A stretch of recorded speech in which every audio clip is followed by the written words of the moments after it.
You're laughing your ass off at my team. There's also... shut up!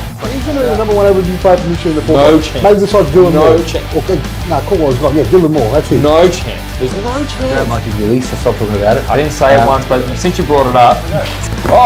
Francis! I just got Francis! I just got concussed. Doesn't care. Tom Mitchell doesn't contest the tug on the ball. Thomas kicks the winning goal and he got 140.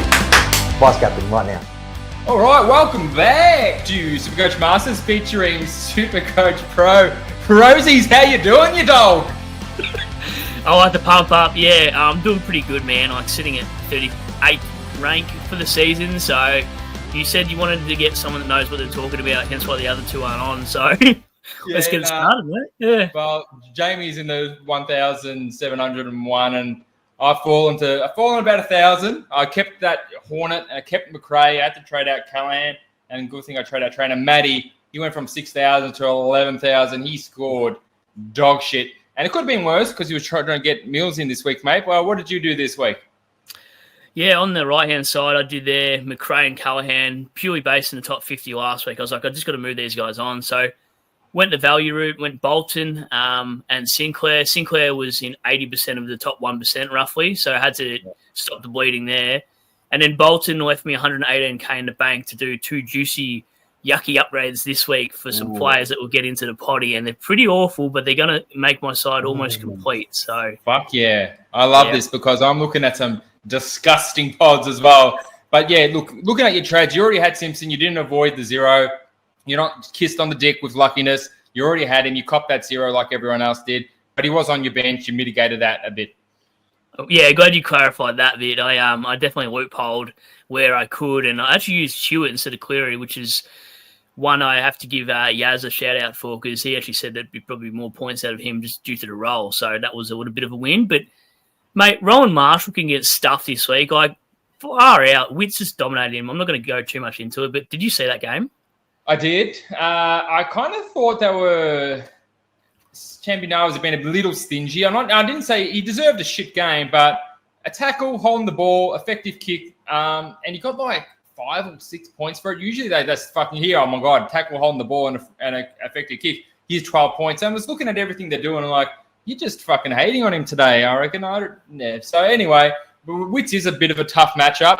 At least he has a very easy matchup this weekend against Maxi Gone. So I knew it was coming. As soon as you said easy matchup, I'm like, these guys taking the piss out of me right now. I can love it, taking the piss. And as you can see, Jamie got rid of McRae and Fullerton. What's he doing in there? We got another dud rookie to get rid of in Simpson. Matty got rid of BYES and Tatsis. Tatsis has got to be due for a call-up. He's killing the VFL. And before we get into that, let's get into the Kick Sun Hall of Fame because we haven't touched on these sick... almost said the word Kick Sunts in a while because nothing much movement. But yeah, Nick SDKA has bought the second last high quality SuperCoach Masters hoodie we have. We only have one hoodie left, and that's I think 3XL. So if you're one of the bigger guys, come around, get the last hoodie before they're all gone.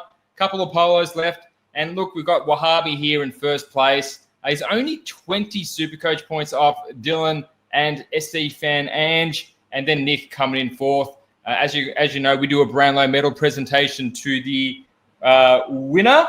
And Wahab's already got, I think, 2 of them. So this could be his third one, but he's been chased down. So thanks a lot for your support, guys.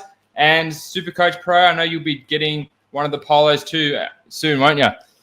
Yeah, well, mate, I'm keen to get some merch. I'd love to. I'll jump on a few more potties if that's the case. Yeah, fuck yeah, mate. you got any big enough for my biceps or my head at the moment? Mate, these ones are especially made for the biceps. I see if I can... It doesn't even get my tattoos in it because it's all part of the fucking wall. Don't worry, they're there. Trust me, guys. Now, let's get this off the screen and let's talk about some SuperCoach. And hopefully now... Whoop, fucking remix. All right, here we go, guys. Here's my fucking shit team. Read it and weep. We scored 2-3-0. But look at that cash I had in the bank. Wow. So excuse me for being such a shit cunt. Oh, I can't say that word. But yeah, here I go. Look at this. McRae and Horn Francis on the bench. That dud Simpson on the field. Boxall on the field as well. Mate, Cleary, what do you want? Like, this is just an absolute shit-smelling team. but we've got to get this team on track, mate. You are the fucking expert, so you would be agreeing with me that Zach Reed has to be the first one out? Yeah, absolutely. 100% on that one. Who else are you thinking? Mate, I'm thinking Caden Cleary. I think I've had enough of him. He's going to start losing cash. So let's just do 2 trades for now. But we'll get to the third one in a bit. But let's talk about some options, mate, because it's wide open this week, isn't it? It's absolutely really wide open. There's just so many players to pick from. Let's go from the most expensive. Then we'll get our way to the dirt cheap shit pile, which is what I like because we picked Matty Rowell up for 4-6 last week. And we're going to hopefully snare another couple of bargains. So, mate, if you see anyone you like, just stop me here. But Marcus Bont's already the 3rd most expensive player, and you probably have to pay up for him. He's got 130 break even or so, but maybe after the buy, he's one you can snatch up. The only 2 people that I'm going to be paying up for are going to be Bont and Brayshaw. But even Brayshaw, mate, 176 break even. He's going to come down after a couple of games. So, yeah, all these boys got to buy. Luke Jackson, did you end up getting Jacko, one of the most traded in players this last week? Nah, I didn't. I went Bolton instead. And I lost about 100 points just on that trade, which is crazy to think. But Jackson, for me, was more of a 1-week play in case Darcy was back soon. The other thing is I think Jacko's got Wits and then Juice and Cherry, so that's why I didn't like it long term. Yeah. Yeah, mate, I'm completely with you. Yeah, that's exactly why I didn't pick him. And also Darcy coming back. We thought he was going to score well against Vicentini, but we didn't think he was going to get maybe top scorer of the week. But he did. But hopefully Darcy comes back for the non-owners. Hopefully he doesn't for the owners, whatever. But, you know, that's kind of why we're avoiding him. And probably not going to pick him up at that, mate. Yeah, no, I agree. I think like at any of those prices for those higher end premiums, it's going to be top of their line. It's probably Sinclair. That's as much as I'd want to pay for a primo this week, to be fair. Lockie Neal's another one, mate, who he's come down 75K. He's starting to hit some form. He just scored 143 against the Hawks, which was meant to be a bit of a tough matchup for him. He's got the Dons this week. They don't really fulfill me with much confidence, the Dons. Could Lockie Neal be a good inclusion this week? Has the last buy as well. So we've got to be very buy dependent on our team. So Lockie Neal's got the last buy. 571. I dare say he's not going to get any cheaper for a while. Breaking in for 81. Last time we played Essendon, 166. Then next game, Adelaide. Last time we played 179, mate. What do you think about Lockie boy? Probably gets tagged by Bedford in round 14 and maybe a tag in round 15 as well. So I'd rather antipod Neal, in my opinion. Like, I think the tag games of these like 40s and 60s that he drops is actually quite annoying. So for me, I'm actually avoiding this guy. I'd rather antipod Neal than bring him in. Interesting, mate. Nick Martin is an interesting one too. He smashed the Tigers, but mid forward. I mean, defense forward. I think there's a couple of other defenders that I like a lot better than Nick Martin that are cheaper. Agreed. I was looking at bringing him in this week, but I knew it'd be like a sugar hit for that one game. And then I thought after that, you're not going to get those huge spike scores. Again, like he's probably one of the best players you could use just in the DPP forward and defence cover for the rest of the season. But you're going to pay maximum dollar now, I think, for Martin. Yeah. Now, I usually like targeting players that have Richmond or West Coast, and I still do, and I still will. But Lockie Whitfield against Richmond, he lost his kick-out role completely. Just lining up on the half-forward flank, lining up on the defensive flank, not taking a single kick-out. This is not what we wanted. And for non-owners, I think it's a wait and see. I think it is, but also on the same token, I think it's more of a once-off thing. It's hard to really tell, but I'd almost go Lockie Ash now if you didn't have Whitfield. I'll just play the opposite now because the kick-out duties was all his on the weekend. So Whitfield's role, though, I mean, even he's got a high break-even, but he's probably going to smash that regardless where he plays against Richmond. He'll probably dominate and score 145 and hit the BE that he's got this week. But I still think he's a genuine pick. If he gets to 550, everyone's going to jump on. Yeah, for sure, man. I think he was averaging something crazy. It was like 9 kickouts a game or something like that. But if you take away 9 touches from Whitfield a game, it really does lower his floor a bit. I mean, still a nice price. And if he gets that back, you're laughing. But it's a bit scary for me. But as you mentioned, Lockie Ash, I really like Lockie Ash as a pick this week against Richmond. Could get more CBAs as well, CBAs kickouts as well. So He's one to watch. Dunkley, Anderson, a bit too pricey for these boys now. Do you agree? Oh, I definitely agree. Like, you hit the nail on the head for that. Georgie Hewitt's going to be coming down in price and he's got his buy. Jordan Dawson, would you be knocking down the door to get Jordan Dawson? Not against Sydney this week with the Jordan tag. I think last week, again, was the sugar hit. He's got a few tags, but, like, yeah, he's one of those guys that you can only have one of, Dale, Warner, Dawson sort of thing. Like, you're probably going to have two in the end. But, yeah, I think I don't want to pay any more than what he's at now. But Sydney turns me away completely. Yeah, he does. He's a bit of a tougher matchup. I mean, his break-even is 62, but, Dawson can drop a 70 at some point. He did play West Coast, and Collingwood doesn't really give him much attention, which is 2 spike scores. But, Sydney, Brisbane, Hawthorn, it's a bit tough. Then after his bye, maybe Richmond, Melbourne, if you're thinking about him. So, yeah, you target him after his bye. That's the exact point to that. After his bye, he's got good, but, yeah, the next few don't look as enticing for me. Now, I'm quite horny for Lockie Ash and Zach Merritt at this price, mate. We went into Lockie Ash a little bit, but check out these numbers. Just as looking at these numbers, 122, 80, 95. These are really impressive numbers and only in 8.7% of teams. Mate, it looks good. He's a bit more money than I'd like to spend in a very lean cash year. And especially you got Zach Merritt at a cheaper price than him. I think you already got Merritt, so you can't really talk about bringing him in. But break even 109. Does play Brisbane. Last time they played 135.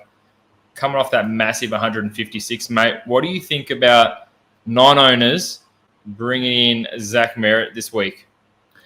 Sort his score by actually like highest to lowest, and look at he's actually a bit of a downhill skier. I actually don't like him at the moment. He's actually really frustrating. Yeah, see? These two are pretty bad, but 89's his lowest, and then 176, 156. They're not too bad.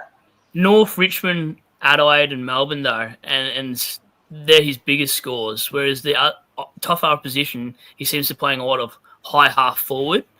Yeah. So for me, like as an owner, I've been watching his role. I know he's 550k. Who does he got for the next few weeks apart from Brisbane? So he's got Brisbane, then Carlton, and Geelong. Yeah, so I like one of those three, but I don't like the Geelong and Brisbane matchup. It is Merritt, though. He can score well against them. Look at these last scoring points against them. Brisbane, Geelong maybe not, but he's at a good price. He's at a pretty good price for an absolute premium. Yep, no, I agree with that. It's just more the downhill skiing factor with Merritt this year as an owner just feels that way anyway. Yeah. Tom Green's an interesting one. Got Richmond, no Callahan. Break-even's 122, but you could go worse with a pod around 5% teams. Don't mind him, mate. What are your thoughts about Tom Green? I like him in particular this week. Probably hasn't shown the ceiling as some of the other guys. Like last week, I actually thought he was going to go like a 130 and finally show us a bit more of a ceiling. I still think his value, and I think they have, top 3 fixture for inside mids, GWS, if not 1. I can't remember if it was Essendon that had number 1, but they've got a very good run for the inside mids. No Callahan for a few weeks as well. So, yeah, it should be a really good pick. Yep. Can't disagree with you there, mate. Roll Marshall, have you thought about trading him out next week when his buy comes around or not?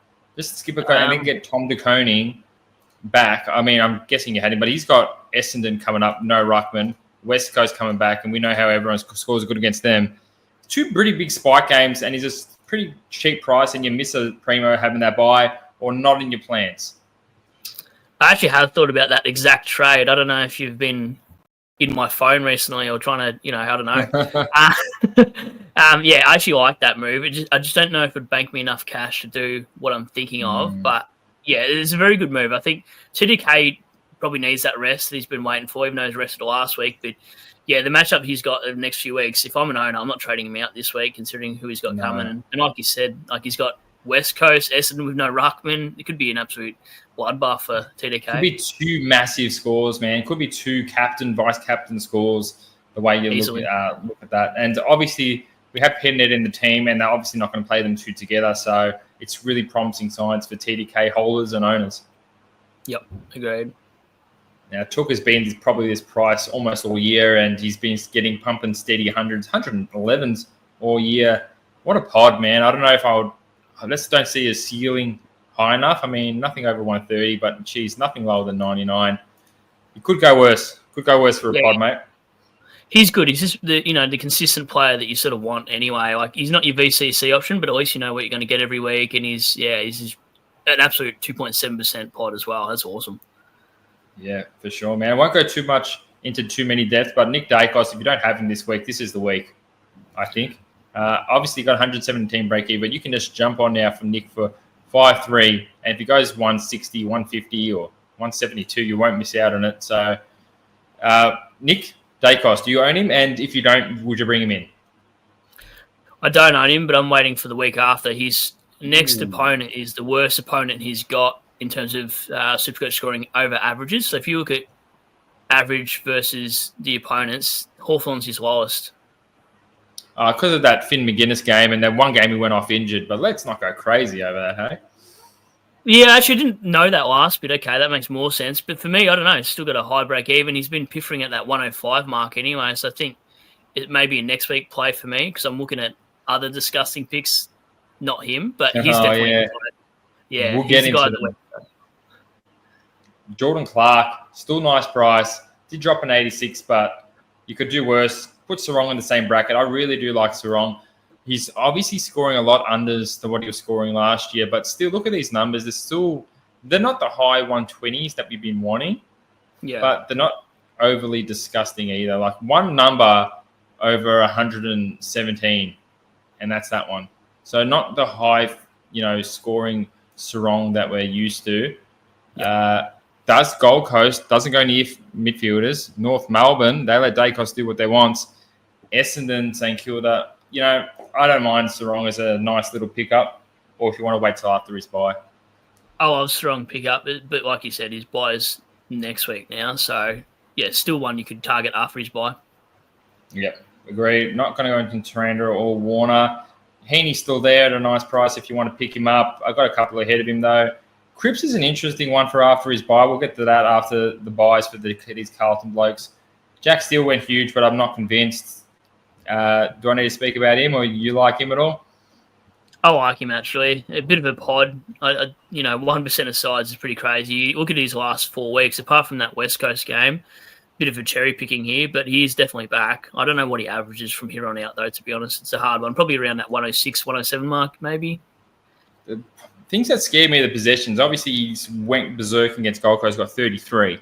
But what is with these are full games. These tackles saved his score. 20 touches, 16 touches, 22 touches. I mean, these tackles are great, but, this is what we want to see. These kind of numbers. And the sausage helps, but he's a bit too risky for me, Jack Steele. That's a really good point, actually, about the disposal count. I didn't realise that, actually. So, you're lucky that he's getting saved by tackles, maybe because he's been second to the ball and it's St Kilda we're talking about.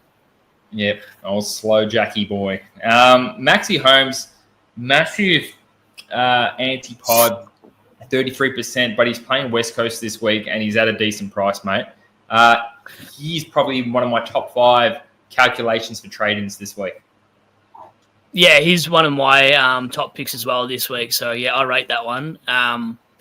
It's just another roller coaster pick, but I do like him as a VC and C option, at some weeks. Same with Dawson. So, considering he's in your back line, he's probably going to be around the top 6, top 8 mark anyway. You just got to ride those 70s and hope that your flex cancels them out at any given week as well. Yeah, and you kind of want to get him against West Coast. I mean, it's a pretty safe floor. I'm not going to say he's going to score 100 guaranteed, but out of all the teams he plays, he's averaged against West Coast the most. So it's kind of, if he gets another 140, don't be like, oh, I didn't know.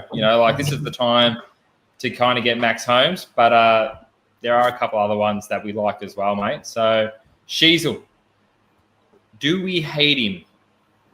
I do hate him. I hate him a lot. I can't get rid of him this week. The half forward role looks like it might have killed him here a bit. I'm not a fan of Sheasel anymore, but I've got to stick fat with this one for now. What do you think of Sheasel?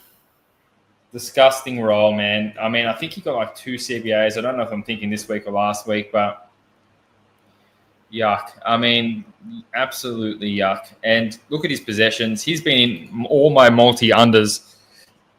Yuck. So 10 tackles, good on him. But look, 10 tackles and still only got a 77.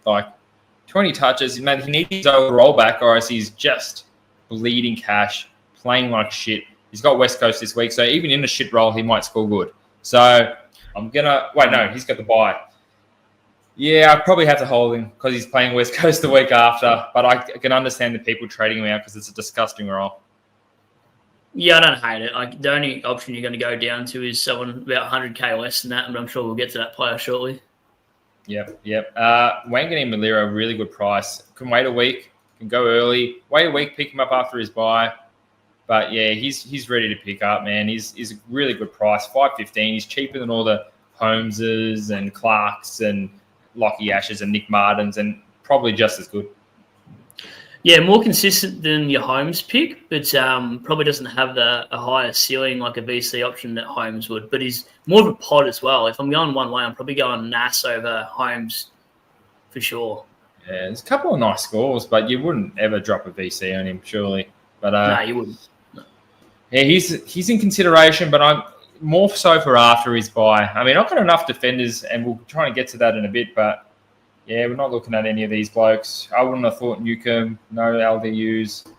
Josh Dacos, no, probably not for me. I'm not touching Laird. I know Maddie's interested. Stop me if you like any of these duds. I don't like any of them. Matty Rao. Yep. As a non-owner, are you interested in Rao?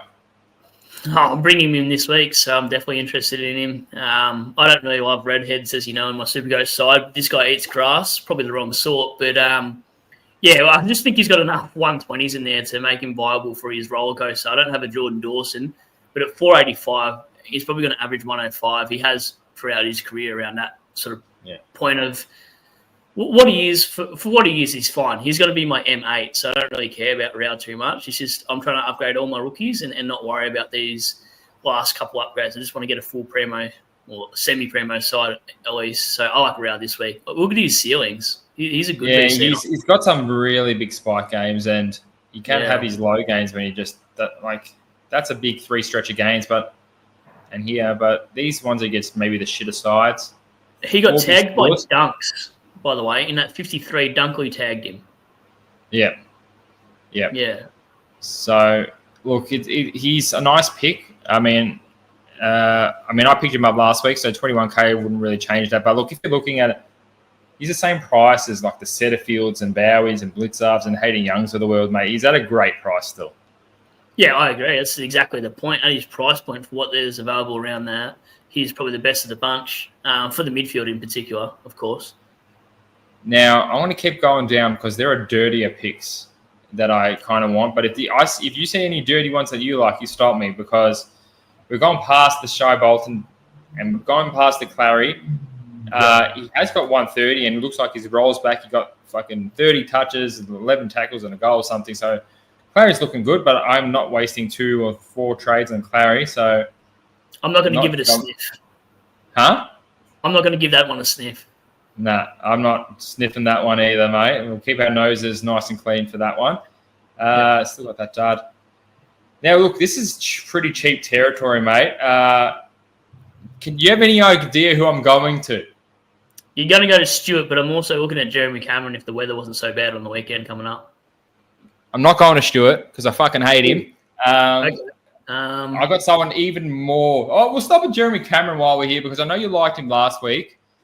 And I know you like a sausage and you love when your players kick sausages. So you got 13 sausages in your mouth over the last 2 weeks and you want some more sausages in your mouth against West Coast. Yeah. He's got just a really good fixture. He's got Richmond twice as well. I think, it's meant to be raining on the weekend. That's actually a shout out to Yazza for sending that screenshot of Perth weather. But the only factor is, he could get rested, sure, but, he probably wants to win the Coleman. They're probably going to feed it to him without danger as well. He's a bit of a pod, but you also got to ride this one as any given week. He can score a 30. But for me, you're either grabbing Jezza this week or not at all. You could almost use him as a cash cow too, weirdly enough, of his fixture. Jesus. Mate, this is risky territory, man. This is your fucking season on the edge of a knife when this guy plays. So if you got the balls and you do it and it comes off, man, that's awesome. Yeah. That's I real still risky. don't know. I still don't know who you're going for. If you're not talking about like Tom Stewart. I love that you don't know what I'm talking about because it must be a real shit pick. There's actually 2 of them. But let's make a pit stop in Injuryville and go to Tom Stewart and speak. Where is this dud? I hate him. I don't like him. I don't like 33 against him last time, probably because he was injured or something. Probably. Like, I don't like him at all, mate. You talk me into getting him because 21 touches, doesn't look like he's taking majority kickouts, not playing the spare in defense. What are we liking about it? I think regardless, like any player can get injured from here on out. He's at basement price. He's still got a break even of 87. Again, Cat's fixture's pretty good. He's still got the kick out role with him. There's no doubt about that. I think at worst he's your 95 to 100 guy, but I think there's upside of like a 105 sort of play. You look at the previous years over Tom Stewart's career, he's always averaged really well. It's just those niggles that he cops, which has actually regressed his score for average. So he's always had an injury game here and there. But I think for what he's priced at, I don't mind having Stewart as damn D6 and then Mills at D7 if I had to, worst case scenario. But for the money cadence, I really like Tom Stewart, and I'm actually really worried that you're looking at anything below Stewart because that's the most disgusting pick I'm thinking of this week, bar Real. So I'd love to hear. There's actually a couple of ones, mate, and I'll try and get you. But look, maybe I can convince you otherwise, maybe not. But yeah, Tom Stewart, I hate him.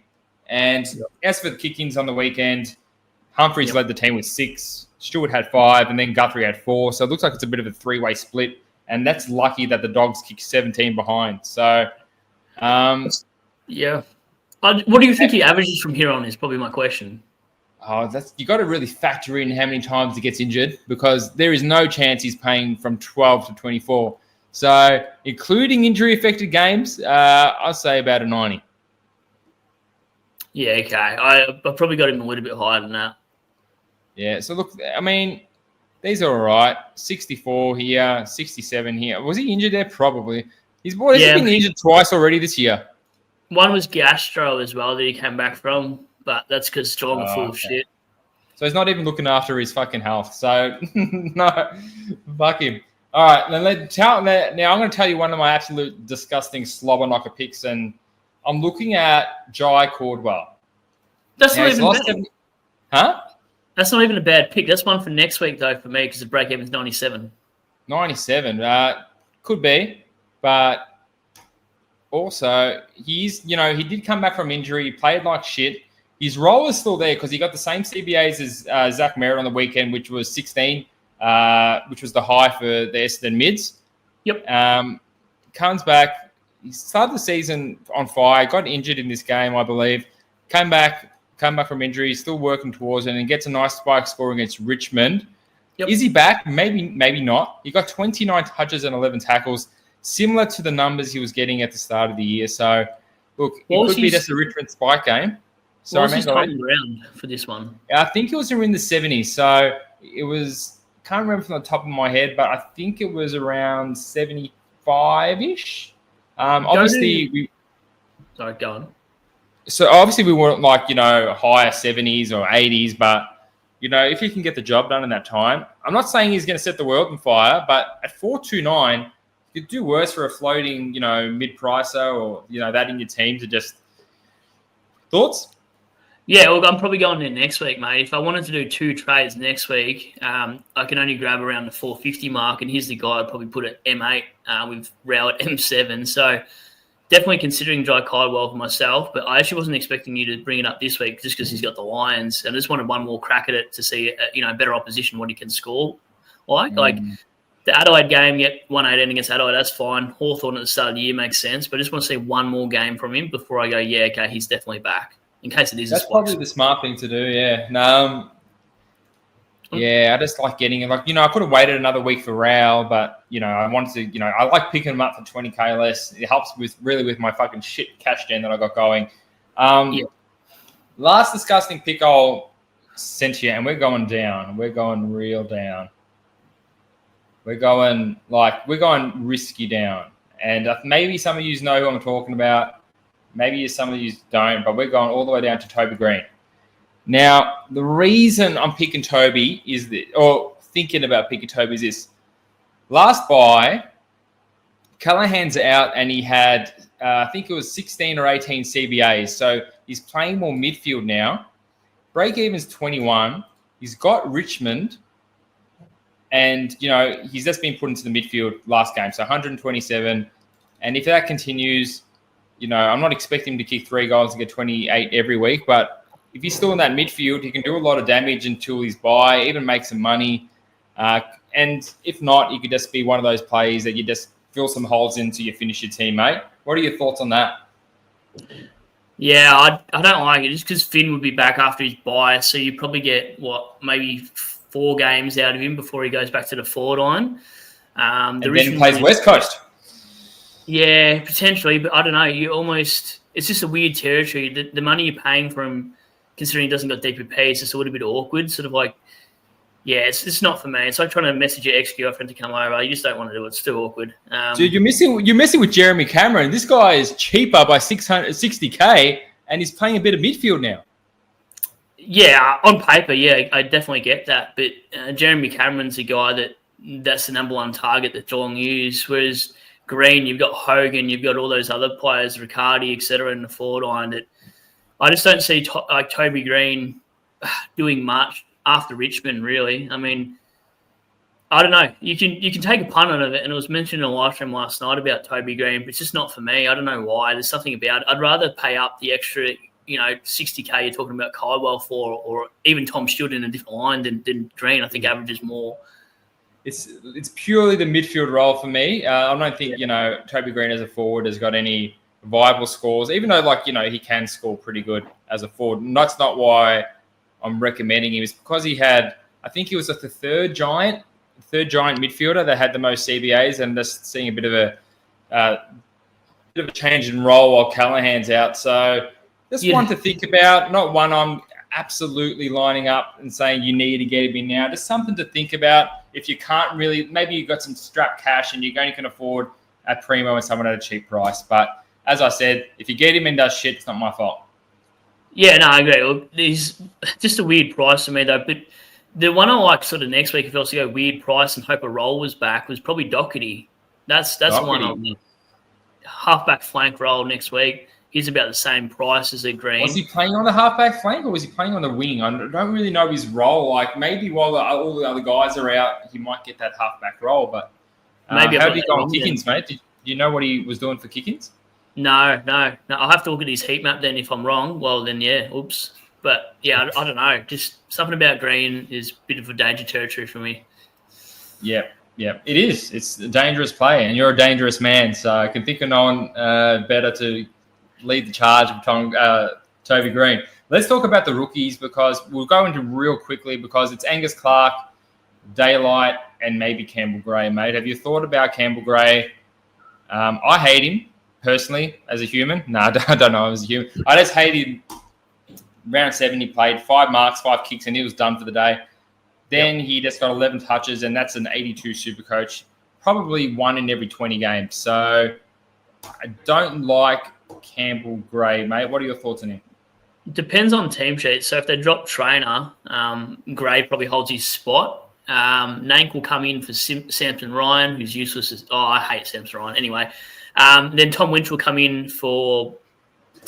I'm not too really sure what they're going to do with the magnets with our tools. Gray's also acceptable to be like a sub, because Uze's had subbed just weird height. He's an odd height, sort of 190-ish kind of forward defender, so he doesn't mind those kind of subs.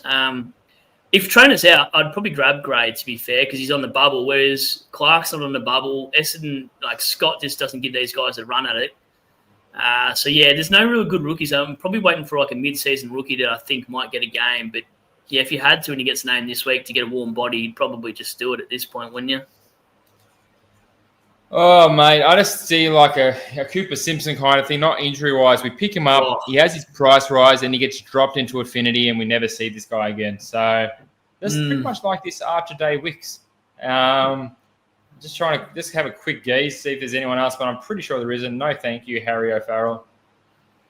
So you can go early on Clark if you need some warm bodies on the field. I mean, I don't like Gray. I'll be avoiding him at all costs. And if he gets another 80 and he keeps on getting games, happy days for the owners, but that's not going to be me. Man, this is we're in grim territory here, mate. At least Gray has DPP, so if he does become a loop, you can always put him in a forward or backline to loop, your F6, F7s and stuff. Well, yeah, I've got loops everywhere with all my shit rookies not playing. So Caleb Smith. I don't know. Even as a Tigers man, like he's more of a sub candidate. It's like one of the first full games he's sort of got a crack at it. As Jaden Short comes back, you'd think soon anyway, so he probably comes out for Short. I actually can't get a good read on these Richmond rookies just because Uze is still playing freaking Camden McIntosh for his 200th. Yeah, so look, even this guy I like better than that Gray because at least he's getting more consistent games. I mean, I know he loses that, he doesn't have that DPP, but yeah, maybe more of a vest risk. But, I think he's more in Richmond's best 24, kind of mix than he might be Gray. He might be the guy. He actually might be it. Or maybe I'm overlooking him because, yeah, he's a small half-back flanker, sort of run and carry guy. Like, we've got similar guys, but they're a lot taller than what Smith is, that's for sure. So even when he's come on, he's been decent with possessions, mate. So I don't mind him. He's probably in second place for me from what I've seen. No thanks for Cody Angrove, who got subbed off. Yeah. Sid Draper, mate, he's almost at a really nice price. If you could get a really good go at it, he's just one to watch because he's obviously going to get games, but so many sub-affected games. He's maybe one for next year if he stays under that price. 100%, mate. If you can get crack into that midfield who's flying. There's also Sam Berry who scored 130 in his first full game, avoided the vest. So he's another one that, people could be interested in. But now I'm not interested in Keeler or Simpson or any of these guys. So we'll stop there and we'll start talking what we're actually doing. What's this? Yeah, upgrade to code. These guys want fucking more money. Oh, fuck off. They need to be paying me for the content I'm producing anyway. Mate, just about to say, are we focusing on getting rid of these guys? He's dead. He'll be gone for like 10 weeks. That's almost the whole SuperCoach season. Are we going to get rid of these guys or just upgrade around? He's the perfect loop for F8 now. So I'm not going to trade him. He's only 140k. I can't believe he held and he still scored so well. So this is probably a good example I wanted to lean on is if you've held McRae and the Horny one, you're definitely holding from now on. If I hear people say, should I trade out McRae and Horn Francis now? I think it'd be absolutely stupid. Like you've played the long game here, Geordie, so you should probably see yourself climb up, post a couple of these buys. You should, yeah, for sure.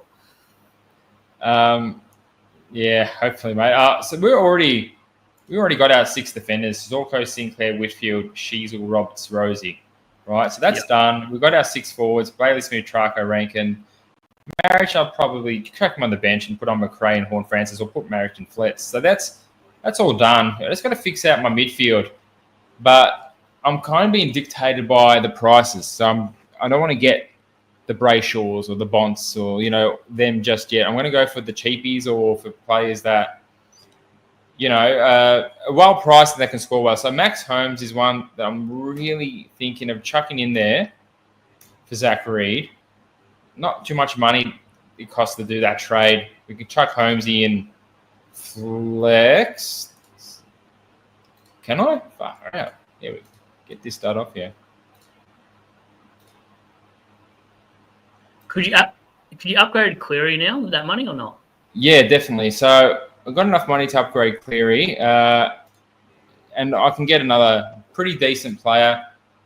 But Jesus, I can get that Cordwell I was keen on, or I can even use my third trade, downgrade Matty Carroll who's not playing to that Clark, or even Simpson. What could you get in the midfield on? Sorry, mate? Can you use DPP to grab a midfielder? Yep.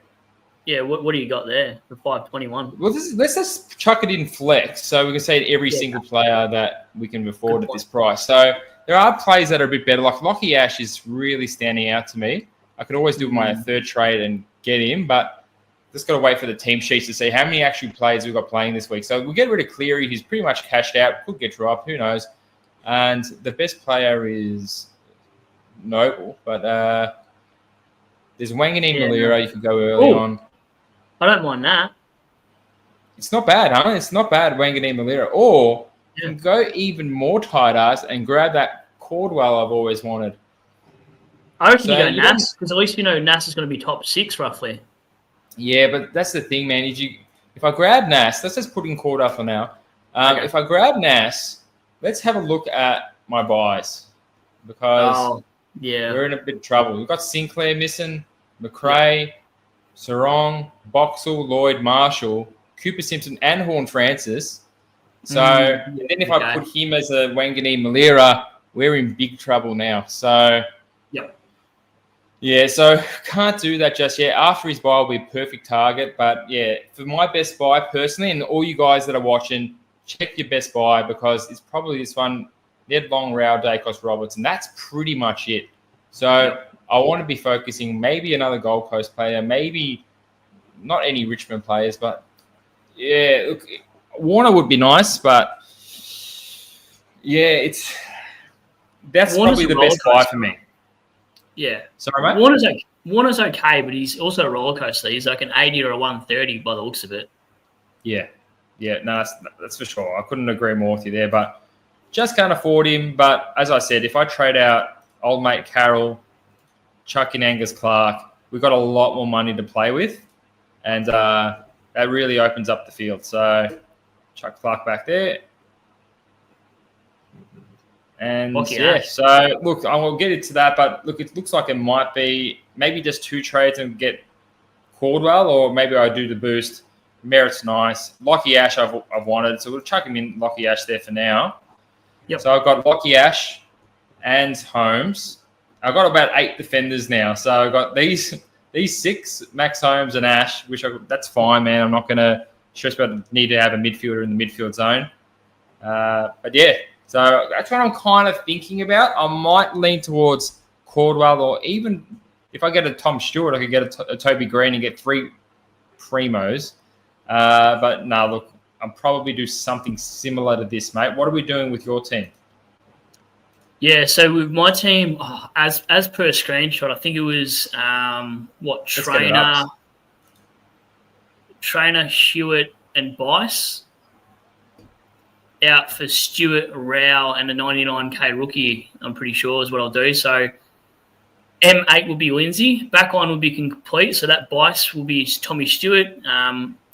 Let's say Huswaite is now Rao. And then if you scroll down, I'm pretty sure Bolton will come into the forward line. So I only have one more upgrade to make, and that's for the midfield. The midfield slot. I'm going to have to hold on to Amaric and Sheasel for now, and if I need to do something juicy for their money, I will. But yeah, I'm 1 primo away from being a full side now in my squad. But yeah, honestly, Rao and Stewart are still questionable. Like Rao has these really poor games, and Tom Stewart could get injured from catching a cold at any point. But you're just going to have to play the value route now, and just we'll probably get a 24th because I'll go down to 12 trades with 1 upgrade to go, so we're fine. Man, I am really missing Max Gawn since I traded him out round 3. God, if I kept him, I can't even just imagine the fun I would have had. But yeah, what are we thinking this week about captains? It's probably easy for you, mate. You can put the C on Gawn. What else are we thinking? It's actually probably a hard week for captaincies, to be honest. Like Gawn's C, but with the matchups here, mate. I think. Yeah, here we go. That's a little bit better because I went blank. Probably any Giants against Richmond, so like your Whitfields and your Lockie Ashes. Oof, I wouldn't touch Whitfield after last week, but mate, Tom Green, Lockie Ash, I'll be more confident with a VC on them. Yep. But if you've got Lockie Neal, you surely have to chuck it on Neal. Yeah, that's a no-brainer, isn't it? Actually, even a Dunkley would be. The Freo boys as well, you'd think they'd have a bit of a bounce back compared to Anderson and Rao. So maybe your Brayshaws, maybe your Rao gets off in this game as well. There's a few ones, but it looks like it's going to have to be a bit of a pod week. I'd probably just do the C Gawn and VC someone before Gawn. So I wouldn't be looking at that Geelong and West Coast game. But yeah, I'd probably just take a punt on a pod VC and then just know that Gawn's probably going to go 200 on Marshall, who's going to go another 60. Freaking Marshall, he's going to make me punch drywall tomorrow. I'm sick of looking at him after all he's done for me. He's now let me down like a balloon. Completely understand you, mate. I have him right here looking real ugly. Let's make my team look a little bit better here. Get some of the primos on. Mate, I tell you what, if Bailey Smith actually plays, he's a bit of a shout against West Coast if he actually flies up there.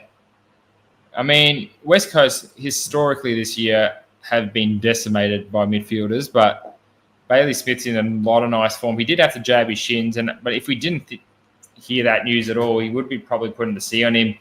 I think he's a pretty good play if he lines up. What do you reckon, mate? Or even Holmes as a C, or is that too risky?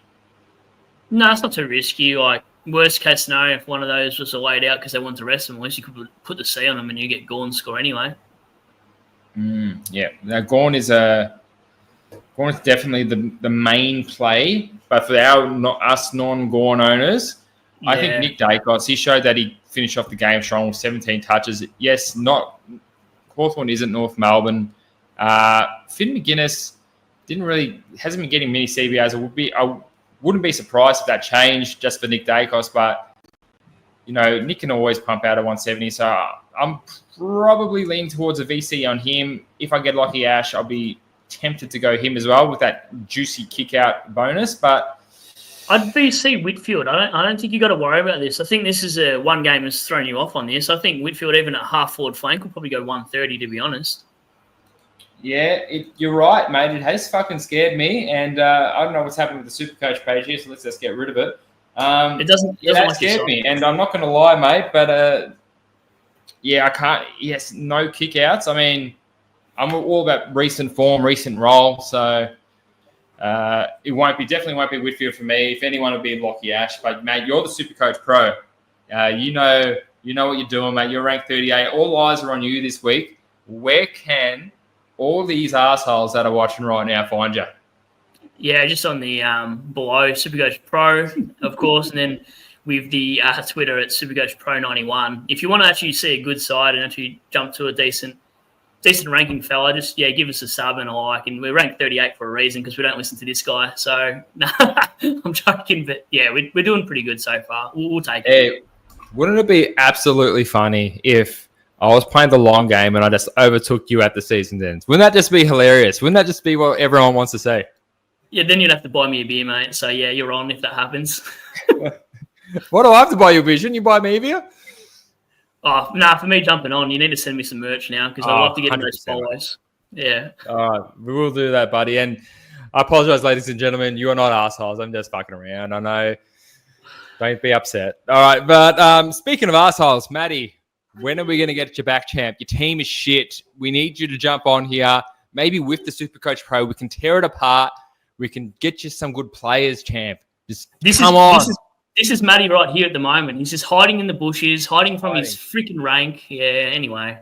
Don't do it, champ. Okay? Just come on. We can fix this team. All right? Exactly. Ladies and gentlemen, round of applause to SuperCoach Pro for coming on to the show. Yeah.